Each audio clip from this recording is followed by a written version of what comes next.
فبلوغ شهر رمضان عبرة.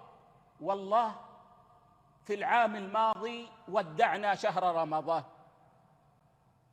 وكنا في غاية الحزن لفراقه وفي غاية الندم على تقصيرنا، وها نحن اليوم قد تجاوزنا نصف شهر رمضان. أتدركون ما هذا أيها الإخوة؟ أتعلمون ما يعني هذا يا أيها الإخوة؟ إنه عام مضى من أعمالنا يقربنا إلى قبورنا، نحمل ما قدمنا من خير إن قدمنا، ونحمل أوزارنا على ظهورنا.